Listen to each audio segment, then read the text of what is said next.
Hello, everyone, and welcome to A Model in a Movie. This is how much I love the movie. I always forget the name of it. Oh, Rebel Moon. That's what we're watching. Part 1 and 2. Yeah. So stick around for that. Plus a lot of little other movies to talk about. Brian, how are you, sir? Brian Clark, my co-host. How are you doing? Jason Walker, I'm doing well, man. It's late May where it seems like as the year has gone on, we've done this later and later in the month because we're just so tired. And I know. Yeah.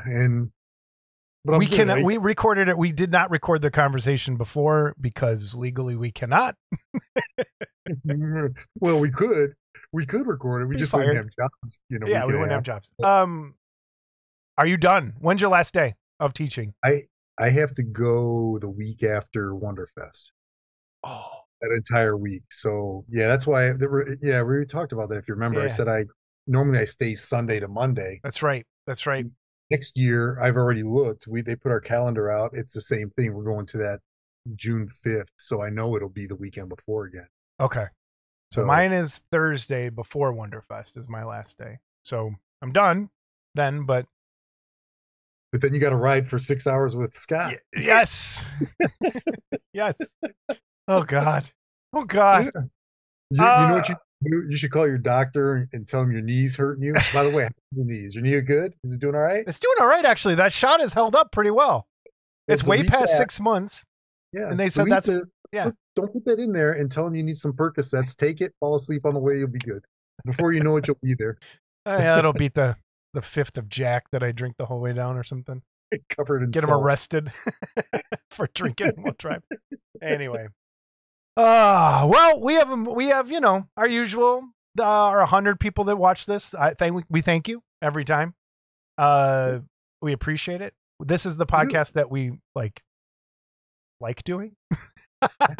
Just kidding. I like doing the other one too, but we actually get to talk about movies and other stupid stuff on here. So we'll have our first video game conversation too. I want to talk about something on here for a minute that I need to make sure everyone's playing if you play video games. So let's start off right off the bat. Brian, what are you working on model-wise before we jump into movies? Yeah, I'm only currently, this is going to surprise you, only working on one kit right now. Cool. It's the YF-19. Oh, from the Macross? Oh, yeah. Yeah, Robotech stuff. Yeah. And I've got a little bit going, not too much. Got some stuff put together there. That's pretty big. That's nice. Yeah, it's a good size. Yeah, and this is not one of those that I showed last time. Those are over there. Okay. That's the Super Valkyrie. This is the F-19. Right, that's what I thought. Yeah. Okay. Yeah. So that's the VF-15. This is the YF-19. They're all planes or whatever. Yeah. So and I've got I've just started this, so I got my little chair I started, and yeah, it's cool. It's I needed a change because of all the things I've finished. I did the big Superman. Yes. Recently, and then last time I was really, really close to finishing the nuked Superman, if you remember that. Yes. And I finished him up. It came out really, really nice, dude. Look at that. I love it. Oh my gosh. Really cool. That is a cool piece. Well done, sir. That came out nice. Years ago, and I think I talked about this when the first time you interviewed me. Well, I covered for Scott. You asked how did I get started and all that, and it was my grandfather would build model kits for me. And he built a kit for me, and when I was a kid, and I played with it, of course, and broke the crap out of it, because it was a toy for me, Right. So I found it, and I redid it, and it came out okay. I just kind of like an homage to Grandpa there, the Cop Out Dragster. It's one of those Tom Daniels cars. Yeah, that's nice. And oh, cool. Yeah. Tribute to Gramps. That's so cool. Yeah, I tried to do it the way he did it, but how long did it take you? How long were you working on it? Maybe a week. That's not bad. and I don't, at this time of year, I don't get a chance to work all the time. Yeah. So, you know, here to hit and miss. I will say there is a reason I don't build a lot of cars, and this one just supported that. There's, I might, this one, if people were to ask, well, why is that piece broken and why is that broken? I'd be like, it was the homage to what I did when I was a kid. Because all those little tiny chrome pieces on the inside, if I looked at it sideways, they just snapped off and broke. Ah, So, and I sent you a picture of this next one, the third one we got here, and you were like, dude, it's coming out okay. And I was like, yeah, it is. And then it got real. It ah. came out Yep. okay. It came out okay. Do you want to give But people the backstory on it? yeah, so I found this really cool Superman fighting Batman diorama 3D print. And it was free, I think, right? It It was was a 10. it was a 3D file on ArtStation, I think you found it. Yeah, I can, Yeah. but it was really cool. And I had seen some people had done it. I was, oh, okay, I got to have this. It's awesome because, Batman's a punk and Superman's awesome and beating the crap out of Batman. We'll get mail on that, I'm sure. Yeah. Students argue with me about that all the time. But anyhow, um, so I said, hey man, and I think it was $10. That's right. I was like, hey, if I bought this, would you? You're like, yeah, no problem. Problem though. Once you started putting it, you're like, dude, there's no way to put this thing together. Yeah. And I don't know who you asked someone, was it to fix I piece like yeah, I had somebody fix something, I think, or the so if you put he's holding Batman by the neck. so let's And start here. So people, when you're looking for 3D files, and this is a great learning lesson for everyone.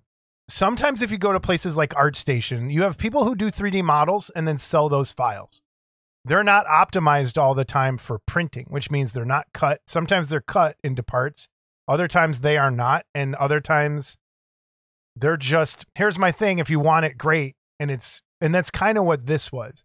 It wasn't optimized or cut or keyed for printing really at all. And so, like you said, it's Superman choking like holding him on the ground by his neck, and Batman's kneeling. And the way his arm is, it doesn't, you can't attach it like and have the cape on there. So show everybody what we're talking about. So if you put Superman in, and if you get him to hold his neck, and you're in Superman standing, Yeah, Batman would be like his neck would be he'd be holding him like this, and his neck would be facing the right. ground. His knee where he's kneeling would be horizontal to the ground. Or if you have Batman on the ground, Superman then is up in the air like this, which obviously doesn't work. So I, I had to, it's a bit of an optical illusion. It works if you don't look closely. Okay. Uh, but That's the story of my life. Like I look great if you don't look closely. Good from afar, but far from good. Yeah. I had to cut I cut his arm off at the glove line. Which you Yeah, what tool did you end up using? Okay, cool. The one you told me to buy, and the little saw. Yeah, it's a Manwa Craft Tools. Okay. This is the one you told me to buy because I had never done this before. I didn't know, and I was like, dude, I got to go to the master, and then you answered anyhow. So, gotcha. But the the blades are really thin, and they would bend a lot. Like it would catch. So that was my only complaint, but it did what it had to do. So anyhow, here we go.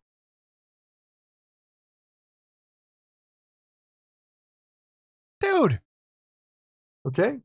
Now, okay, don't put it close, like you said. No. Here's the. I mean, it came out. So really when I nice. printed that, I never thought it would get done because I was like, okay, this is gonna be so much work to get this to fit together right. Yeah. And dude, it's not quite right. If you look at his arm here, okay. Yeah. Now what? See how it's off? Oh yeah. Yeah. It kind of bends. It like yeah, and it's off. So if this is his arm, it goes boom in up. but it's behind, Yeah. so you can't see it. So that's what I'm saying. And it's enough of an optical illusion. It just looks like the glove is a little big, Yeah. but it came out okay. I think it totally did for what, and I don't people. This was one of those things that almost just got chucked in the garbage because we were like, forget it. So that Yeah. I'm very happy to see done, and I love your Batman colors and the soup. Like, what paints did you use? What was your go-to red on that? That's the Proacroll bold pure red. Okay, pyro red. Yeah. Yep. Pyro, bold pyro. Right there. And the blue is just their blue. Awesome. And then I took a blue. It's really faint. You can kind of see it. I took a blue pastel and highlighted all the muscle tones. So there's a dark blue in there to kind of make it pop a little Yeah. bit. Dude, I'm proud of you. I'm glad you like tackled it because it's a really cool piece. Well, I'll show something on the back too. Yeah. Okay. So, and that's releasing into something else. But Tamaya, Mia Tamaya paints for this. Freak Flex hammer for the blood. Okay. And you can see a nice little bloody fist there because you gotta now Hammer horror, is that what it is? If I remember right. hammer horror blood. Ta-da! Hammer horror red. Yep. And it's which is mine is all dried up. It's good. Mine's all dried up. I should just throw it out. Yeah. Because now they don't even, is that the small fat jar? They don't even make them. The old ones. Super old. So one of the other problems with this was the cape. Right? The capes were built in a way you couldn't put them over the head. That was the other. That's right. Okay. You sliced it for me. And I mean, again, from afar, no problem. Yeah. Yeah. But again, you saw my house. Yeah. You know yeah. what my collection is. This is going on the shelf. No one will even be able to tell. If you look, you can I can see it. Yep. What I did was, Hobby Mike at NY3D sent me this this is some of his UV resin. Oh, okay. And he sells this. And it worked as a filler. I glued it, filled it, hit it with the UV light, and good enough. You know, I'm liking UV resin for filling gaps. Like, yeah. What I did notice though, if anyone does do it, sometimes it leaves a little bit of a residue. You just clean it with alcohol. I noticed sometimes it's happened to me. Yeah. And the other thing, like, it's also on the Batman tape. You can kind of see it's popped out here a little bit. Yeah. But with the black, it just looks like it's waving. It's part of the cape. It actually looks better there than it does on Superman. Yeah. Superman, it looks like it got torn and Lois Lane tried to sew it together and it just didn't work. So, but I think it came out nice. I think it came out great for almost being thrown away. Yeah. Like, that's awesome. I'm really happy with it because all the stuff that's messed up is hidden. Like, no one will know. Yeah. You know? Well, now they do because we just told them. Yeah, but none of these people are coming to my house. That's true. That's true. All right. Finished Daredevil. He's done. Nice. So cool. Put a little glue on try to get a little stiffness. Yeah. What red is this? This is the same bold red. The rest is maroon, and that's bold red. That looks good. I like the black lines like we talked about last time. That's a cool piece too. Yeah, I thought, oh, I gotta have it, and then I was going through and I have a smaller version of it already. But that's all right. And I think what I'm gonna do with that one is, have you ever seen the Daredevil? He's like brown and yellow. Yeah. Yep. I think I'm gonna do a brown and yellowish kind of. That'd be cool. That'd be really cool. All right. Here we go. I'm proud of this one. All right, what'd you do? He's done, buddy. Ah, Mr. Tusk. I got paint bristles for. That's great. I've done that before. Those cheap chip brushes make great whiskers and hair. So cool. And I like the different color skins. That's, I think, appropriate. Yeah, like I said, it was a little different, than what's in the movie. It's more of a palish, even lighter than this, and with red. And I did do the wash, and then I did red oxide. pastels to bring out the irritation Yeah. there. All the stitches I hand painted, and that's when this thing almost went in the trash with Superman and Bat because holy God, dude. Look at these. That's a They're lot of everywhere. stitches. Yep. They're everywhere. Or It got to a staples. point where I was like, I told myself, okay, I'll do just this section today. And then I walk away because it was You have to do anger. that. I've done that many times. But it came out really cool. I love the tusks. I thought the tusk came out great. You know, It's a cool piece. Well done, man. so You got some work done. I got nothing done, of course, other than edit and build some things. But man, what else you got? What'd you pick up? okay. Well, I've been using for since I was in high school and my grandpa died, I've been using his tweezer set. And I started dropping them, because I have a little bit of you and a little bit of Scott. Mm-hmm. And I was dropping them and they were bending and all that. I was like, okay, these things are 50, 60, 70. Who knows how old they are? Yeah. And so I got a new, this was like $19, dude, on Amazon. Tweezer set. That's a nice tweezer set. Yeah. Haste? Is it Haist? Kaisi. Kaisi? Oh, that's a K. Okay. And it was only $19, dude. All right. Nice. They are super sharp. I need some good tweezers. Don't do what I did. Because I have some I've bent multiple times now, and I keep bending them back. Yeah. And I purposely straightened them so they're not tweezers anymore to try and fix something that broke to get. Well, here's the thing. These are very sharp and they come with rubber tips. And I was like, well, that's just going to make me waste time when I'm reaching in. I just want to get it, boom, put it back. These things are sharp. If you don't leave the rubber tips on, when you reach in, especially if you got this big giant gourd in it, I have stabbed myself. Yep. So don't do that. Let's see. Got that. Got this. This was on Trick or Treat. Chuck Homolka told me about it. And I thought it would be bigger. It's not. I'm not super happy, but it's what the product is. I thought it'd be bigger. It's all the Halloween figures. Oh, yeah. I saw those on there. Yeah, they're cool. They're really cool. Now you can learn how to paint miniatures. I saw those. I almost bought them. I'm like, but I'm like, I have so many. They just put Texas Chainsaw Massacre ones. I was looking at their coming soon, and I was like, oh, that's pretty cool. I mean, they're cool.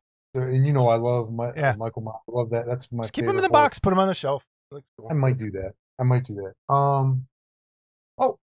Or just paint them white and do a black wash and make them black and white. That's a good call. Do something like that. Have contrast colors. Yeah. Do some of the contrast stuff. Let's see that. And then from Mr. Gill, I got the second in the Gargoyle series. Got cool. Gargoyle. He just Paul sent me pictures of his gargoyle he's working on. And good. Dude, he's got the perfect green for that nameplate. So when people see it at Wonderfest, you're going to love it. It looks so bad. Oh, that's right. He's not going to be there. Dang it.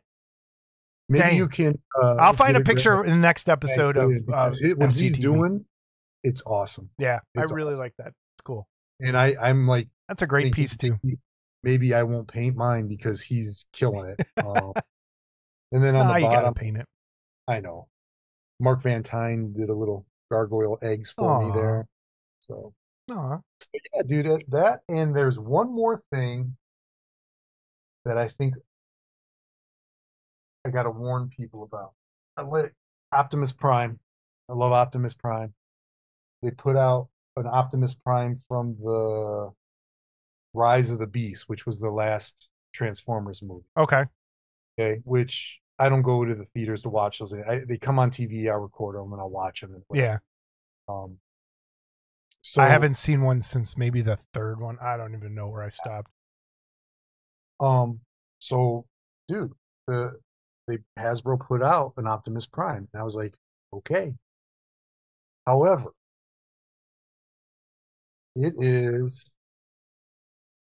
this will take you and or me or any 3-year-old 5 seconds to put together. Oh, it's just like it's like a toy. Yeah. But it said model kit on when I ordered it. So I guess for them, if you just have to put it together, it's a Yeah, model. and you know what? We talked. When we had George on?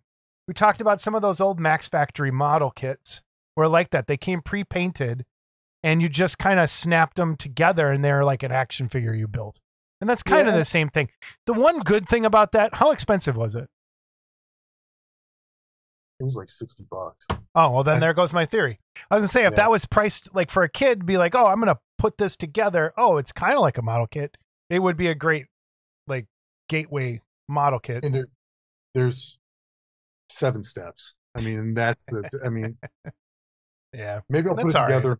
I'll put it on the But table at one fest. I yeah, did this, I get it. but I mean, I do still have that other one that I showed a year or so ago from Fujari, whatever Yeah, they I did have that. those too, and they're still sitting Don't in the build them. box. Don't build them. It's not a fun build. It's really not.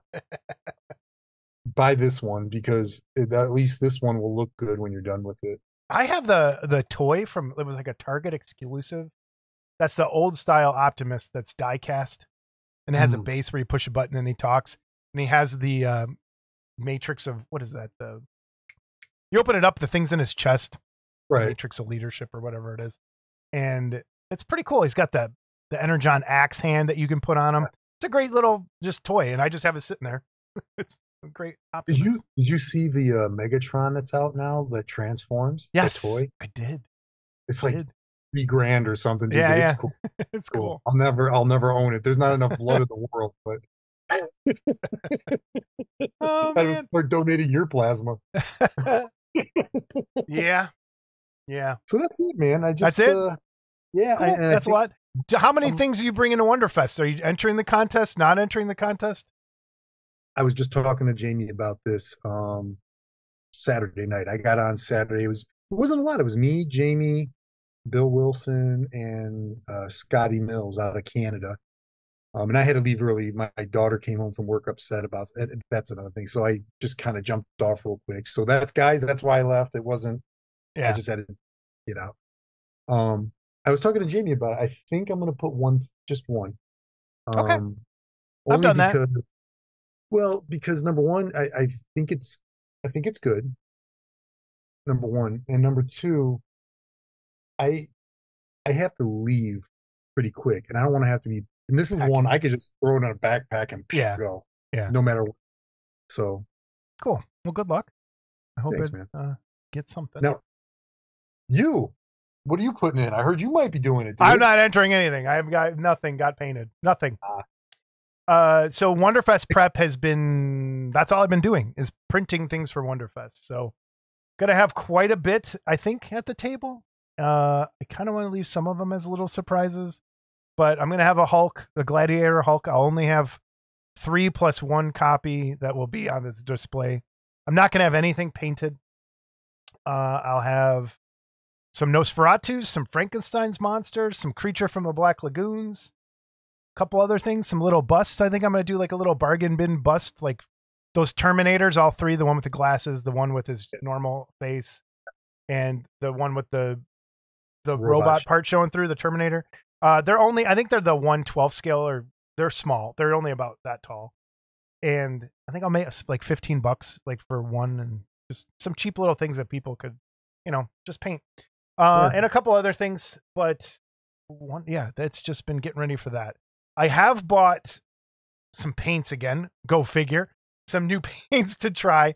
And these I've been watching. There's a channel, Grimdark Style, which is for people who don't know, when it comes to Warhammer 40K and Warhammer in general, there's a style called Grimdark where it's painted to look, how most miniature painters are super colorful and Yeah, they're kind of bright. have that miniature look. Grimdark is the opposite of that, hence the name. And it's meant to look more like weathered and oily and weather beaten armor, like mud and all that sort of stuff. So there's a really good guy, and I'll put a link to his channel. But he released, they're called Villainy Inks, and they're enamel washes. I have not tried them yet, and they came in the mail last week, and I've been wanting to get more into the enamel wash side of things just to see how they work. And I just got to say, in terms of quality, it's a glossy box. Each ink inside the box came in a nice glossy, like I'm not one to talk about packaging, but they're beautiful little bottles of ink. Like just to have, you almost look like a little alchemist sitting there with your little cool bottles, little dropper bottles of ink. So I'm going to give these a test probably on the channel at some point and just kind of give my review of how well they worked, but I have not had a chance to jump into them. Is that a Kickstarter or is it? No, this was just straight through his. So it's Villainy Inks. I'll put a link below, and it's just like his channel. You know what? No, it was a Kickstarter, I think, at first, but now you can buy them outright. So, and I did buy I bought a paint also. Did you? Got the. Ooh, which one is that? Oh, the Masu. Is that the one that Jamie was talking about? Yeah. Yeah. Cool. He used it, and I saw him using it. I was like, you know what? That's a good one. The blacker than black. Yeah, the blacker than black. This was $20, dude, and there's probably enough in here to last me for the rest of my life. To be honest. Yeah. I mean, because you don't need to put a lot on, and I almost put it on Batman's cape because in the movies and stuff, his cape is that flat black, like yeah. And I thought about it, but I was like, it would wash everything. So, but all right, I'm sorry, go on. Oh no, it's cool. The other thing I got was I went into Hobby Lobby to buy a gift card, and I always walk through the model aisle every time just to see if I needed something, and I found this for $10. Ta-da! It's a hobby mat. It's a silicone hobby mat, which I already had silicone mat, but this has like little compartments so things don't roll away. There's magnets built in there. So if you're working on metal parts, there's magnets right there. There's on this part right here, like, you know, I use these alligator clips all the time to hold parts. There's little posts so you can like stick it in there. And then there's like, there's like a paintbrush holder section so things don't roll away. And then there's also these little, the only bad part, I wouldn't even say bad. I just got to make sure I close them right. There's these 3 compartments that close, and you have to like close them just right or they just pop back open. But and what are those supposed to be for? Like if you had like other parts you don't want to move, it says parts box.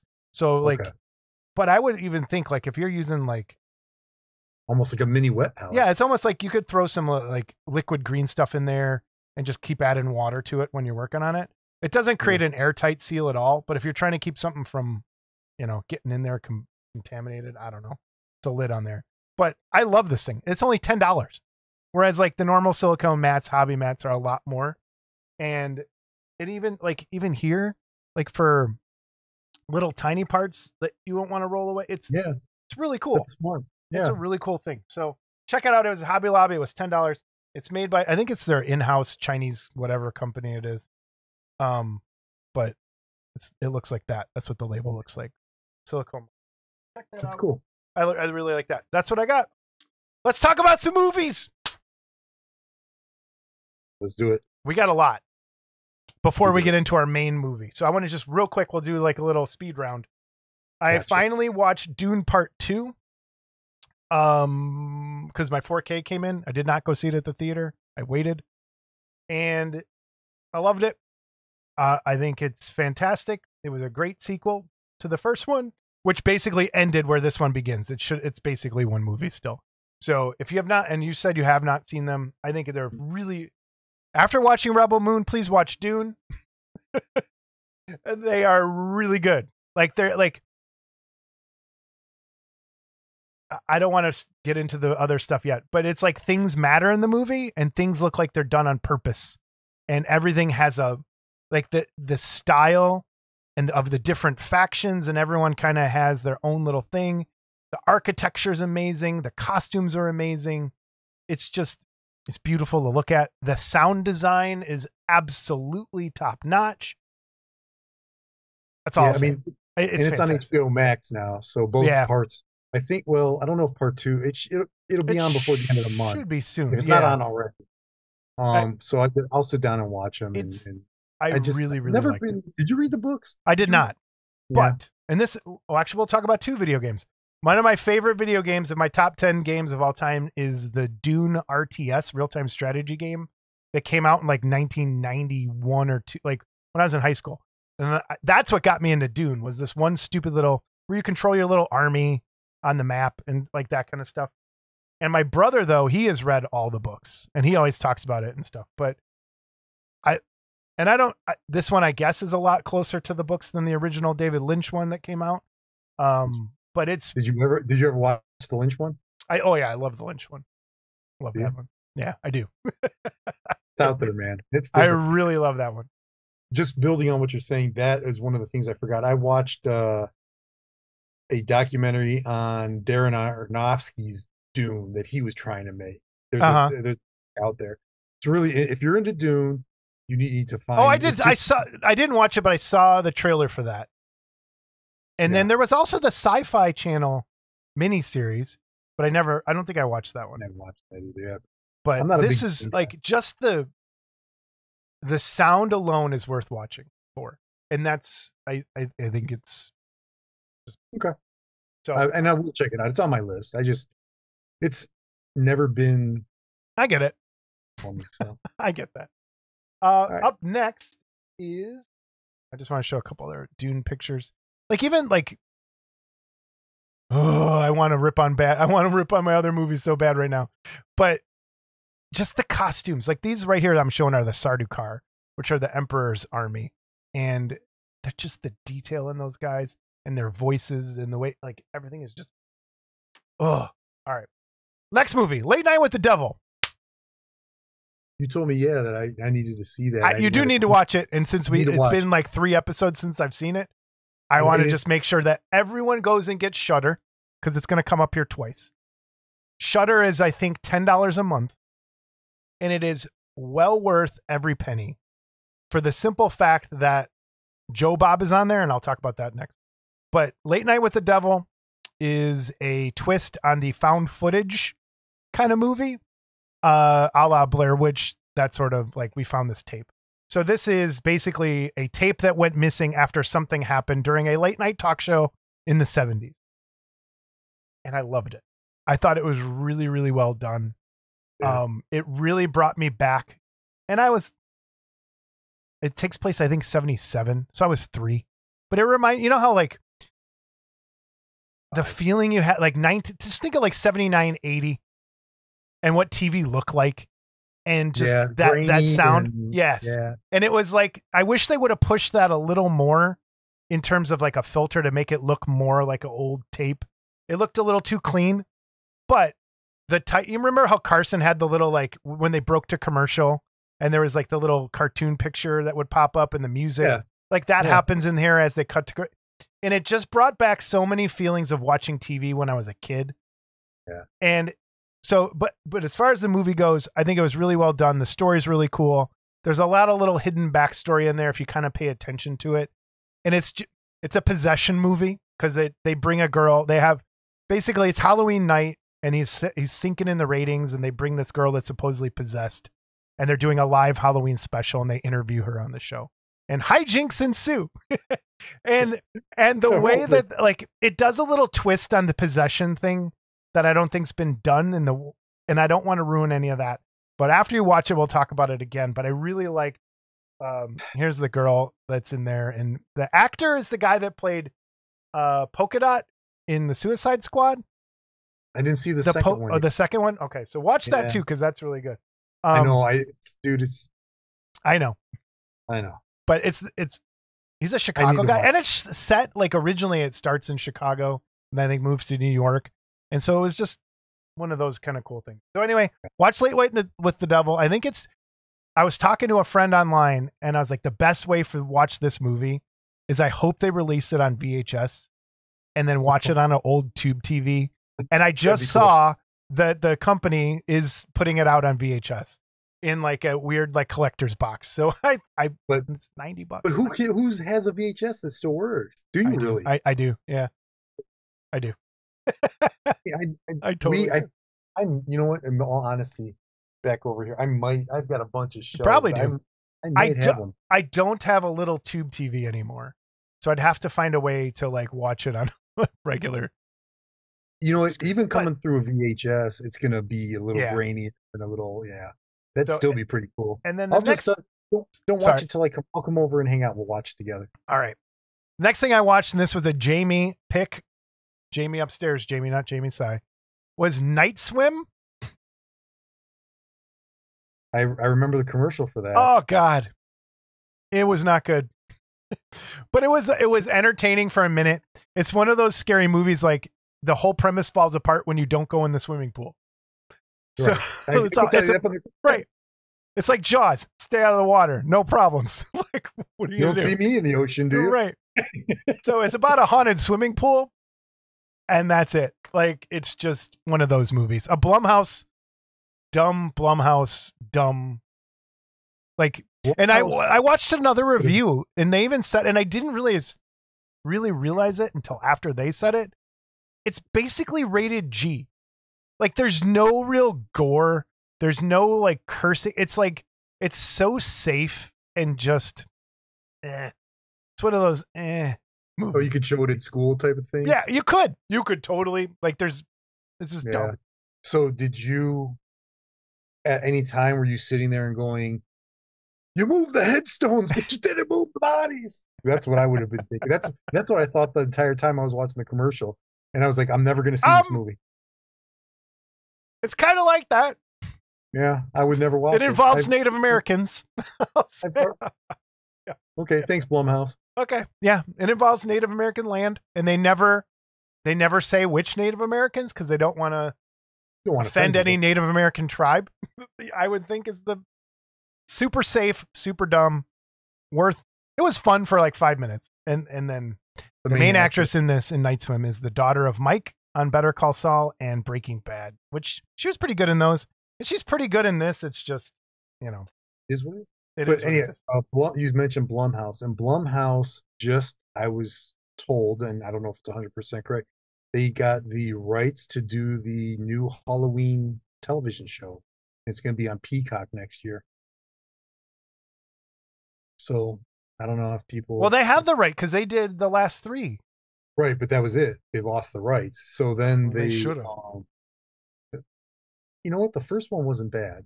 No, it should have just stopped right there. And then the second one, It was awful. it was okay.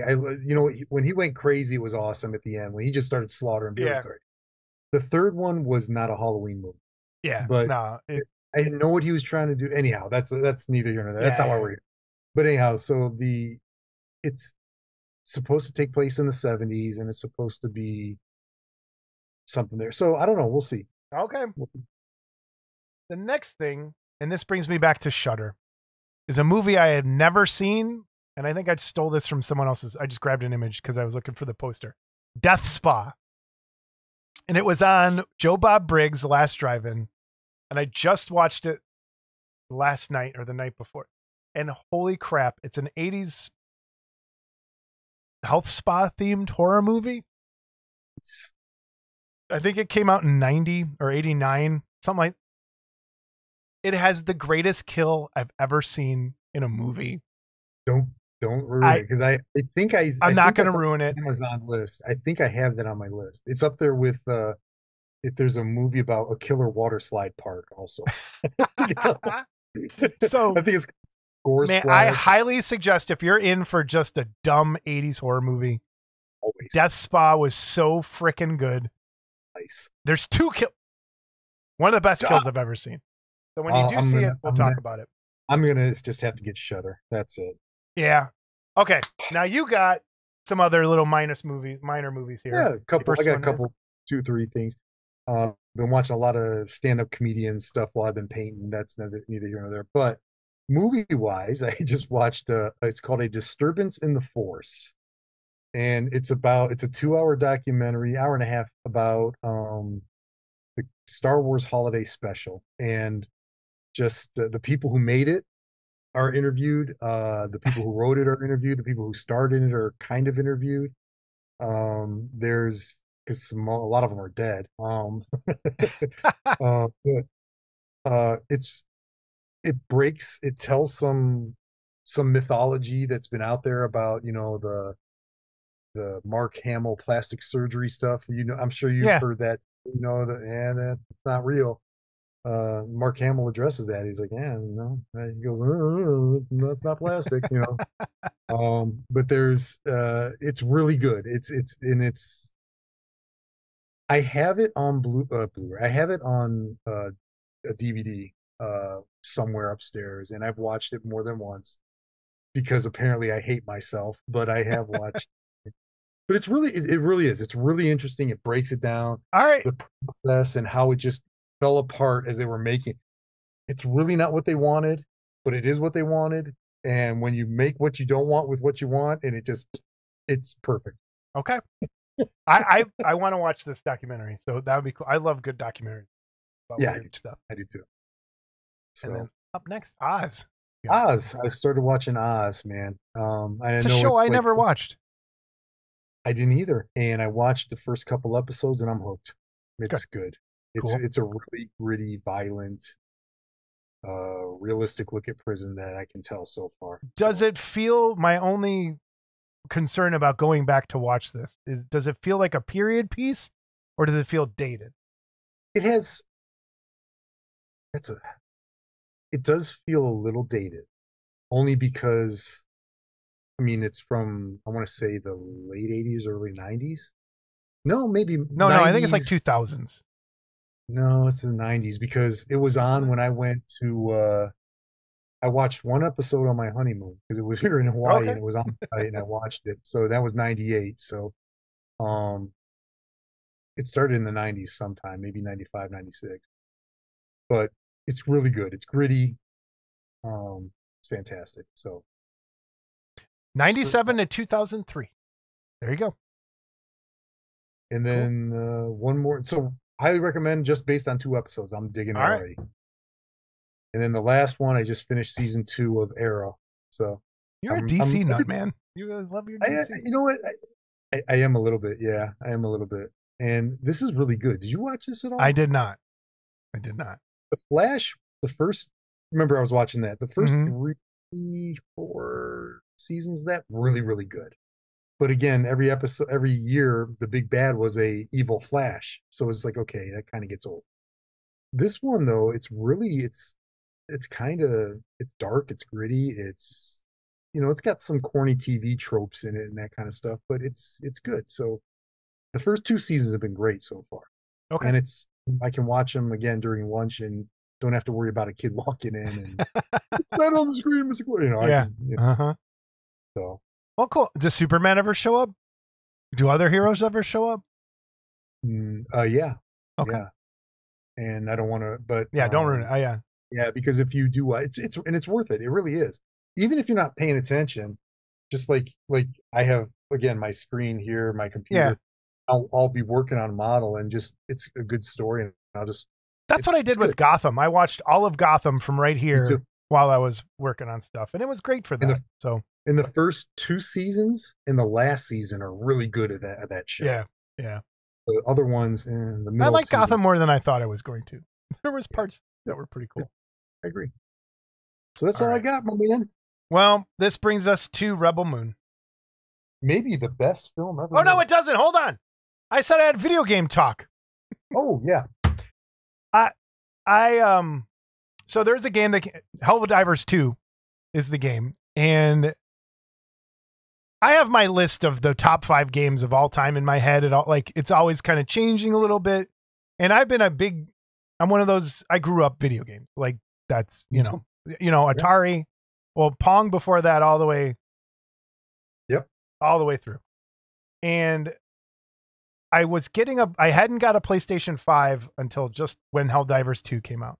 So Helldivers was a top-down, third-person, isometric, like twin-stick shooter kind of game, where you drop into a planet and kill bugs and bots and stuff. Kind of like, it's exactly what Helldivers 2 is, except now it is behind the over-the-shoulder, first-person, third-person, run around, and actually a lot more realistic looking. Metal Gear Solid style? Yeah, like that. Okay. It is the greatest game I've played in 20 years. It is like one of the best games ever made. There was some issues at launch, but if anyone's into video games or likes playing games, please give Helldivers. It's on PlayStation and it is on PC. And you can cross-play between PC and PlayStation. And it is basically Starship Troopers on crack. And it is like it is total tongue-in-cheek super far flung future. Democracy rules super Earth, and you're spreading democracy throughout the galaxy, and it is worth. So there's friendly fire in the game. So you're accidentally always, and it's you and a team of 3 other people fighting just AI controlled bugs, and at this point robots. I know there's other enemies coming down the line, but it is, just go watch some videos. Some of the funniest moments I've had in games, and some of the most triumphant moments I've had in games. Like, it's been a long time where I've like had that, oh my God, that was awesome feeling. Like, yeah. And to explain it, there's a bug that it's like a rhino and he's charging at you, and I have a recoilless rifle and I'm plinking at him, and the bullets are bouncing off, and I quick pull out my recoilless, dive to the side, turn around, spin midair, hit him in the ass, blow him up, and you're just like, like the explosions are some of the best explosions I've ever seen in a game. It's just, please, everybody, play some Helldivers. It's a great independent studio. They're doing really cool things. Here's the bots, but man, I love it, and I've had more fun playing this than I have anything in a very, very long time. And I just loaded up my Last of Us, so I'm going to start that up. So I finished Guardians of the Galaxy on the PlayStation. That was actually was it okay? Game. All right. Fun. Yeah. Have you played Last of Us before? No. Okay. Because you finished it because you wanted to watch the series. Yeah, and I never ended up watching. I only watched 2 episodes of the series, or 3, and I stopped. I like the game. I just think, and this is where it's my life now. I can't play games anymore that take a long time. And that's what's great about Helldivers. You can jump in, do a match, leave. That's why I like my mech. The only game I've been playing for a while is Mech Warrior Online, because I still love my Mech Warrior stuff. But man, well, Guardians of the Galaxy, there's 17, 20 missions, something like that. I want to say, but each one is like 45 minutes to an hour. That's perfect. It's a long game, but you can sit down, play a mission, walk away, and that's what I did. That's what I need. Some stuff like that, because I really want to play Elden Ring, but it's like 100 and 200 hour game, and I'm like, I don't have time to sit there. But all right, let's do it. Rebel Moon, parts 1 and 2, that have all now bled together in my head at this point. Yeah. So where do we start? I don't even. Well, all right. Here's the thing. I picked this because I like Zack Snyder's movies. I do. I don't know how to say that. So 300. Good. Man of Steel. Good. Sucker Punch. Batman v Superman. And his 4-hour Justice League movie. Good. So, and I kind of feel the same. And I know there's some other things in there that he's done, I'm sure. The zombie movie that I'm going to talk about that came out on Netflix. I can't remember the name. Army of Thieves. No. That's a Netflix one, right? There's Army of Thieves and there's 2 of them. Army of the Dead. Army of the Dead, yeah. Was that it?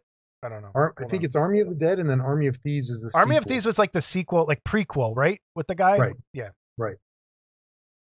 But I like that too. So anyhow, I like his style. I like what he does for the most part. And so I was like, okay, let's jump on this. I didn't watch it because I knew there was a part 2 coming. I wanted to just sit down and kind of watch it all together, which I kind of did. I did it day back to back, Monday, Tuesday type of deal. So basically, without even going into it too much, what the plot is. Here's the thing. Everybody's seen this movie already. It was really good when it was Kurosawa's The Seven Samurai. It was really good when it was The Magnificent Seven. It was really good when it was Star Wars. It was really good when it was basically every other movie that he's ever seen. And that's the problem I have with it, is there is nothing original in this movie at nothing. It's nothing original. And nothing. It's 4 hours and 20 minutes, maybe almost 4:30. It's almost 5 hours, 4.5 with the hours, 2 of them. Yeah. 4.5 hours long. And after it was over, they're basically saying, guess what? more. It could be coming. More's coming. And I Dude, was like, I don't want more. I don't. Um, It was so hard to watch the second one. yeah. Like I didn't want to watch it. Like I didn't want to wait. Like I knew I wasn't going to like it, and I'm like, and then I'm like, well, I have to for the show, Yeah. and You're welcome. and it's so just like you said, nothing original. Yeah. It was the second one. If you're really into watching slow motion farming, that's the movie up until the big battle. But then, so anyway, let's just get into it. Like the basic plot is the Magnificent Seven, is the Seven Samurai. Part one. Yeah, it's the Magnificent Seven. Yeah, and that's all. I couldn't break away from it, and because of that, it was stuck in my head, and it ruined it for me. Now, if I didn't know what the Magnificent Seven or Seven Samurai was, I might have enjoyed this a little bit more. But again, and that's my problem with Zack Snyder, and that's my problem with Rob Zombie, because it's kind of the same thing. It's Sucker Punch is great unless you saw Brazil, because it's the same movie, and you're like, dude, what the heck? Like, it's almost like he sees cool. It's like, oh, this will look cool. Let's put this in the movie. Oh, this will look cool. Let's put this in the movie. And there's no. But I like him. I like his. I do. I didn't like this one very much. Here's the thing. After I finished watching the second one, I sat there for a minute and just was like, okay, let's just say if you got rid of all the slow motion, which I know he does, but if you just went at regular speed, this movie's 3 hours long. And I don't think I'm kidding. No, I thought the exact same thing. I thought the exact same thing. Like, if you got rid of all the slow motion, how long would the movie be? And that maybe 3 hours is an exaggeration, but I bet you could cut 20 minutes out. At least 20. And it's the pointlessness of the slow motion. Like, literally, slow motion farming of cutting wheat and stacking bags to make it. And it's like this attempt to make something seem more important by making it slow motion. And it's like, dude, what the hell are you doing? I can't even remember any character. There's the one character. That's my point. So hold on. I want to get to that picture. I want to get to this picture. Let me get there and I'll go back to the rest. I'll edit. You're not even sure what I'm going to say, but it doesn't matter. I think it's very close to what you're going to say. So this is a picture of the team. Okay. Can you name, other than Cora, somebody on the team?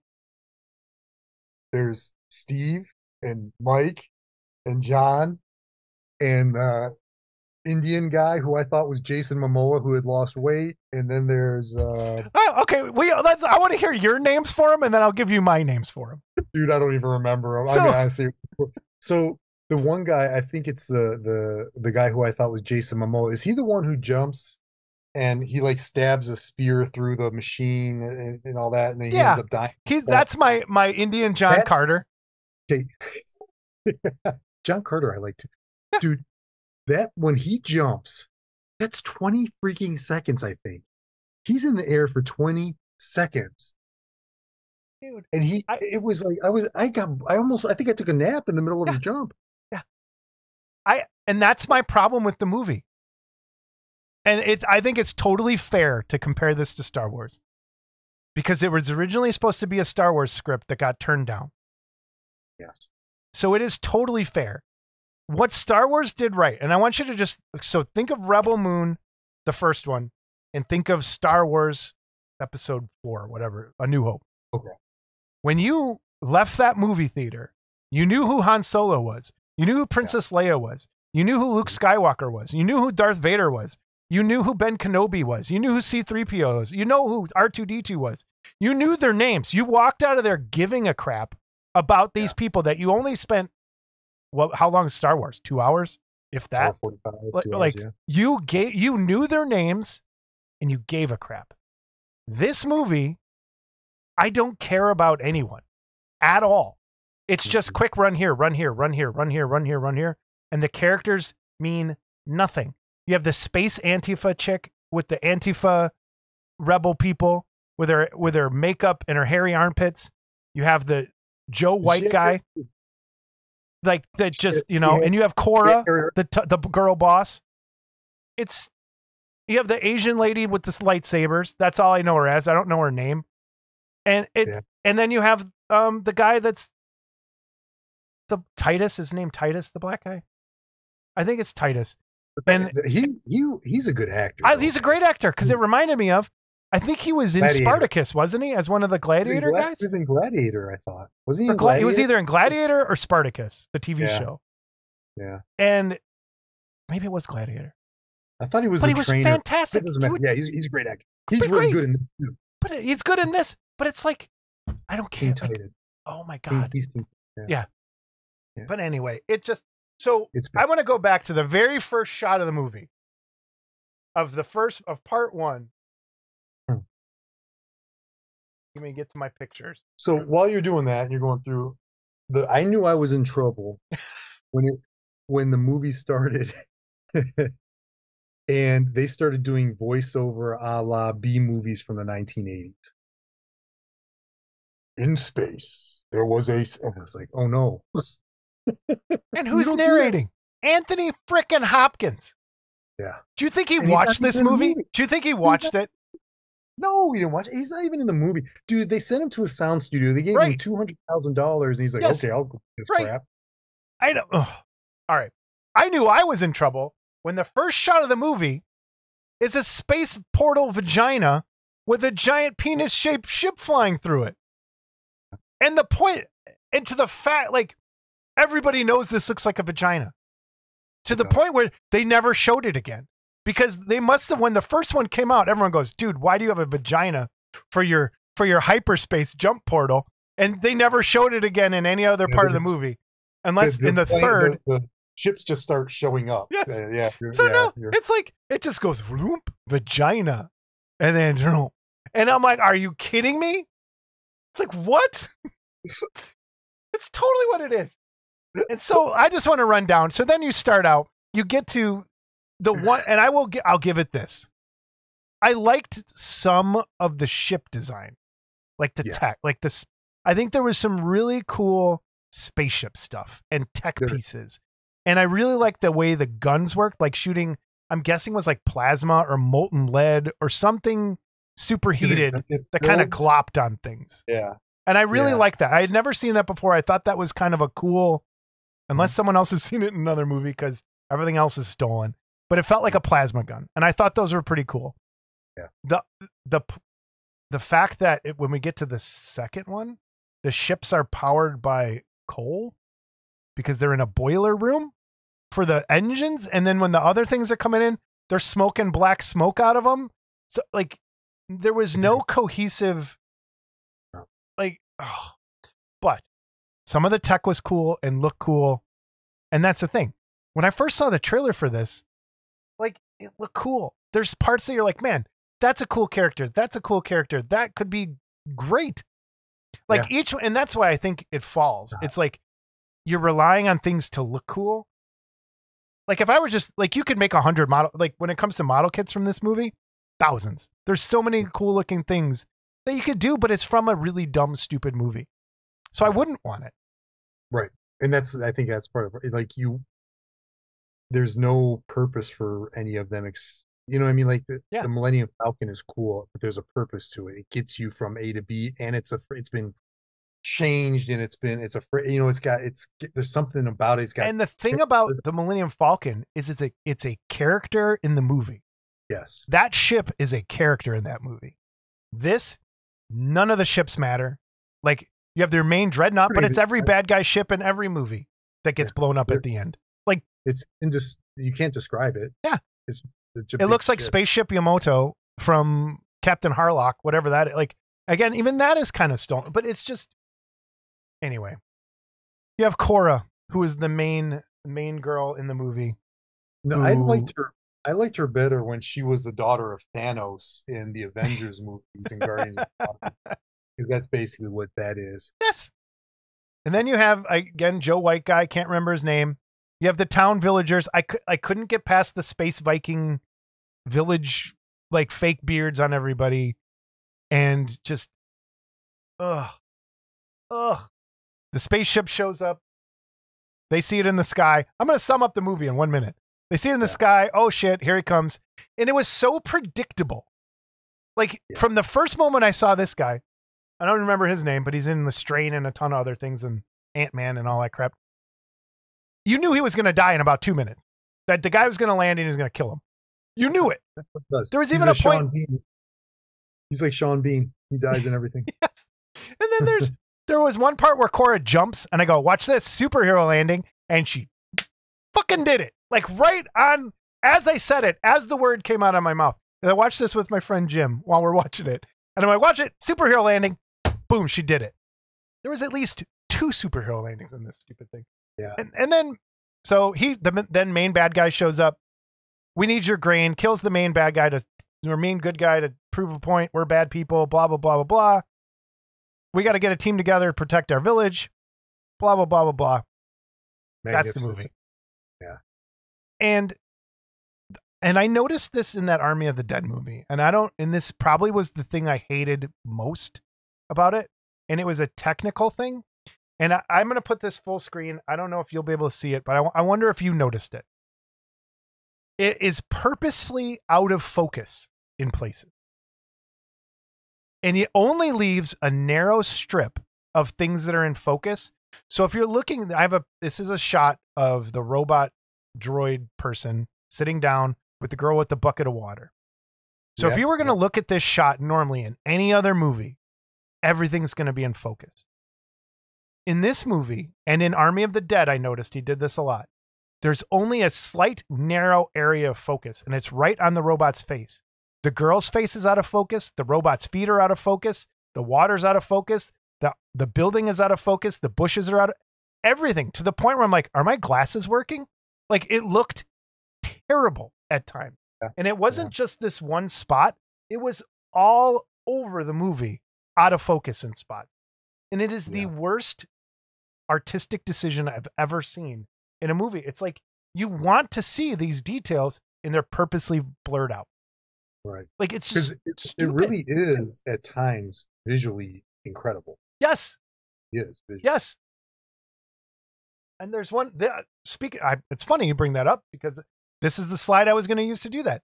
Where Cora, there's a really slow motion shot, of course, of her firing this gun and it's showing the blast coming out of the gun and it's beautiful. That is awesome. And it looked awesome. I just wish it translated better to the rest of the movie. Well, even the collection of the guys, and it's only 6, it's not 7 because it's original. Even the collection of the guys is like, well, why are you going and getting this person? Why are you getting that? Like, it's not clearly explained. It's not explained at all. Planet, and it's just like, unless I missed something. No, because I didn't pick it up either. It was just like, oh, I think they gave a reason, but it was like a one sentence. Oh, this person's good at this, or this but it wasn't anything like they didn't build up those characters. So you actually gave a crap about them at all. And I knew just because it is the Magnificent Seven, they were all going to die because that's what happens. I mean, and that's basically what happens in this movie. It's pretty much everybody died. Like with Han Solo, you knew who he was the second he killed Greedo. You're like, this is a guy that'll do anything to save his ass. He's kind of interesting. This is kind of cool. This movie, totally predictable. Even had its own cantina scene that took place in the Space Blue Oyster Bar with all the gay aliens, which is fine if you're into that sort of thing. And then there was one alien dude in there, and this guy, that I really thought was a cool idea. Like, there's all these really cool little ideas popped around. It was it was the human that had like the parasitic alien like stuck to his neck. And it was this little bug that was like talking through his mouth. Like, that's a cool, like, do that. Make that a movie. That's a cool thing. And again, this really did upset me because I do like Zack Snyder stuff. Yes. So it hurts me to even kind of crap on this thing as much as we have to, because I wanted to like this. I did. I wanted to like it. I wanted to come in here because I knew you weren't going to probably enjoy it too. And I wanted to be like, yeah, but. And I can't do that. I can't do it at all. So I don't know, dude. I just want to real quick go through. Here's your main characters. And this is a design decision. Like one of those things that bugs the crap out of me. You have the spider centaur lady for some reason, for no reason. And here's a close up of her face. And she has these real. Go ahead. Sorry. She was really cool in Solo, the Star Wars movie. But anyhow, go on. Right.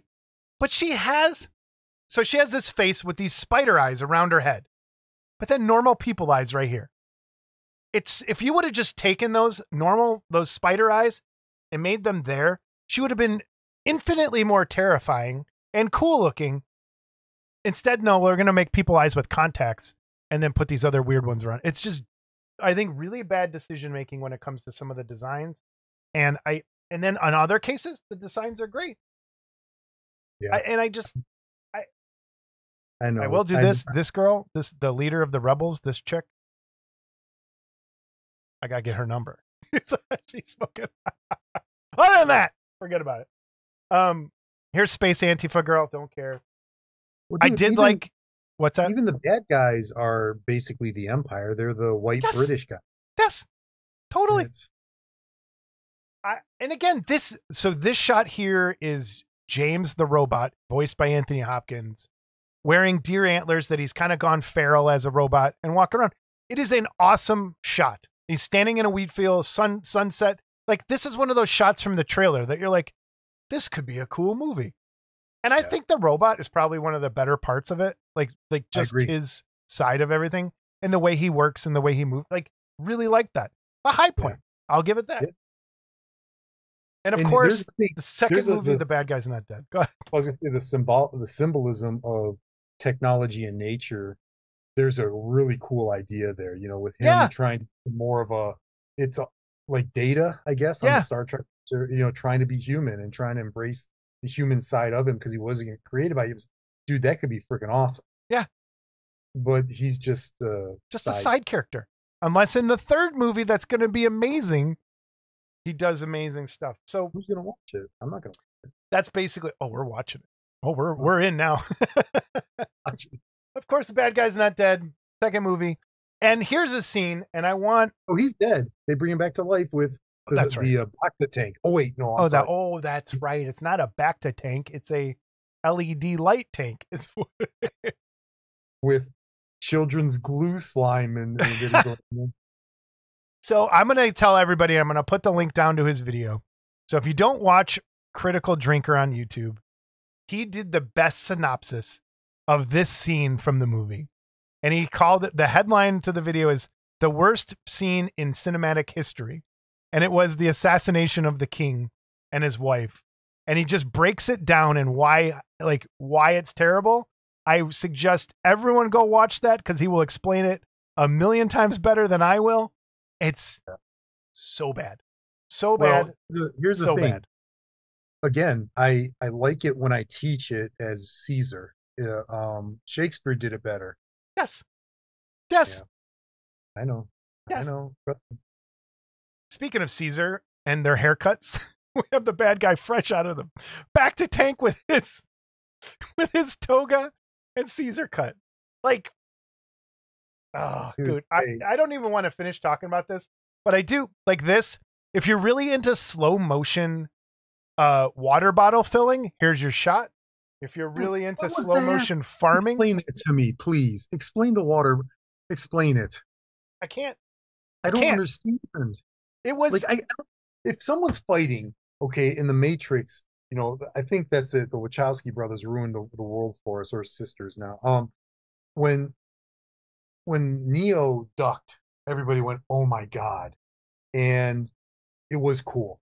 When I saw, I was like, "Oh my, this is changing the world," and it did. It did, but not for the better.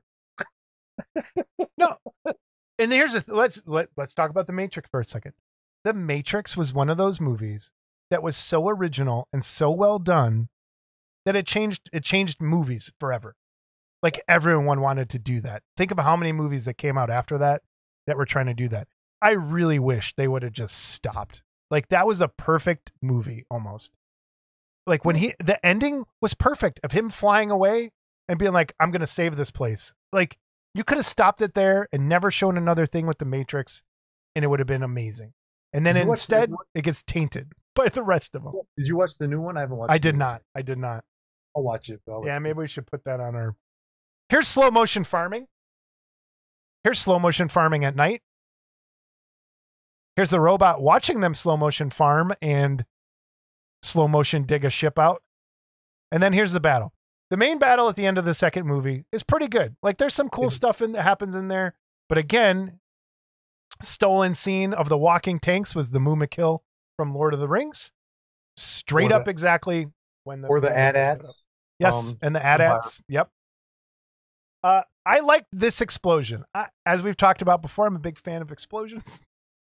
This one, you can see the bodies flying. I really like that. Like there's those nuggets of like, oh, this is good.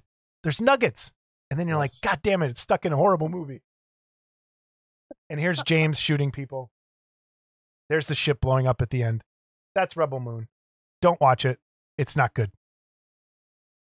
It's not. And so it was 4.5 hours of my life that. But you got to see a space vagina, a space vagina portal.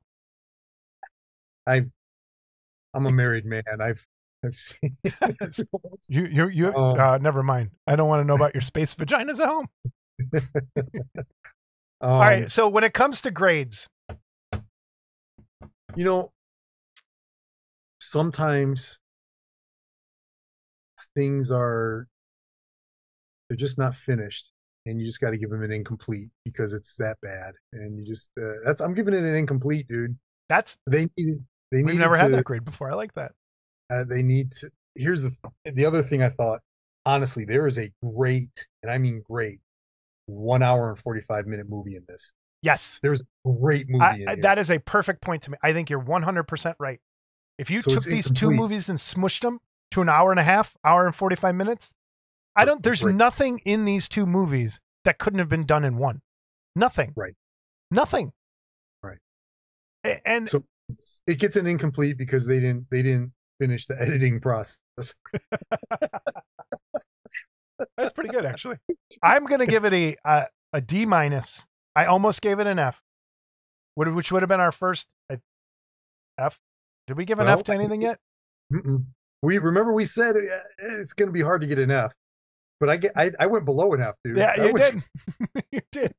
I'm saying D minus just because there were some cool things, like just like I really like the robot. I really like that. I liked him with the deer antlers. I like that aesthetic. I like some of the other costumes. I like some of that stuff, but they're so misused and just, man, maybe an F plus. Is that possible? I don't even know. Yeah. But like D minus is like where I'm sitting. I love the incomplete. I think that's the perfect grade for it. That's perfect. And it's sad because I really think that there is a really, really, really good movie in the DNA. There is. Yeah. It's just, but whatever. It is what it is. It is. Third one comes out. I'm not watching it. Oh, I am. You'll probably choose it for us. Just to. No, I'm going to. Now I'm going to make you. And you know what? That would mean that, okay, granted, I've got Rebel Moon 1 and 2, but that would mean you would pick that out of spite and going into it, knowing it was going to be a trash fire. And then you're going to go and you're going to add that onto Don't Eat Plastic, whatever that movie was. I can't even think of it anymore. And so you're going to still own the two worst ones. I think I honestly have beaten you in the bad movie now. Oh, no. I am a Scorpio, and it is all about spite in my life. Vengeance. I'm a Taurus. It's about kicking your ass if you do. Oh, man. There's so much bad, though. There is so much, and we don't have enough time. Like the little kid and the Asian lady, like you saw a mile away setting up that relationship so she could die in front of. There's so many, just everything's telegraphed, everything's predictable, everything you've seen before. It's just. And when she died, you didn't care. Didn't care. Nothing. She was a cool space ninja. I like Space Ninja. I'll think. When she was. I mean, she was a cool Ahsoka. With her dual blades. Think about that, dude. She is Ahsoka. She's Ahsoka. Oh, or a Cad Bane. She's Ahsoka with Cad Bane's hat. Oh my God. Like if you started to just break it, there's so many. Whatever. All right. Our next movies for the next episode. Yes. So we're going to do some listener suggestions. And the next one we're actually going to pull out the wheel and do this because I have some other ones that are going to go on there. But Scott Johansson was mad that I did not see Maltese Falcon. And it turns out Brian has not seen Maltese Falcon either. So we are going to watch the Maltese Falcon. And you can take, Paul suggested us both this. You can take this one. Paul Gill watched a movie, and it's on Tubi. I don't know where the Maltese Falcon is. Yeah, we'll have to find it. I don't even. Yeah. On Tubi, Low Lifes. And all he would tell me was, and I'm sure he told you the same thing, is it's a movie that has a great twist ending that he didn't see coming, which would be a nice change of pace for the last 4.5 hours that we watched. Yes, I agree. So that's it. Low Life's Maltese Falcons. It was funny because I was watching the MCTV there, and you're like, "Oh, I'm sure Brian's seen it." And as I was watching, I texted you, "I haven't seen it, buddy." So right away we knew what that was going to be. So, all right. And it's strange I haven't seen it, to be honest with you, because I watched a lot of old movies with my mom.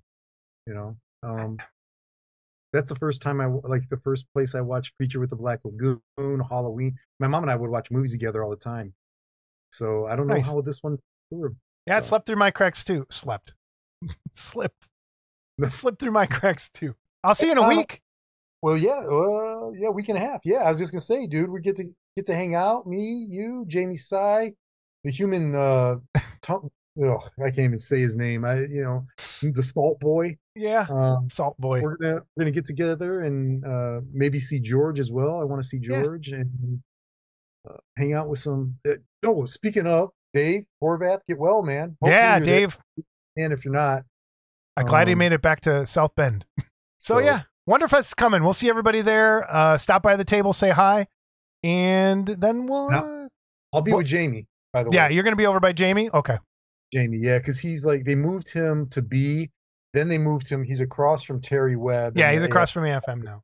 And we are on opposite corners, like the exact opposite corners of the room. So yeah, but I'm gonna float around But I told Jamie I'd hang out with him so he's not there by his lonesome, because I know he needs a hug every so. He does need a hug. He does.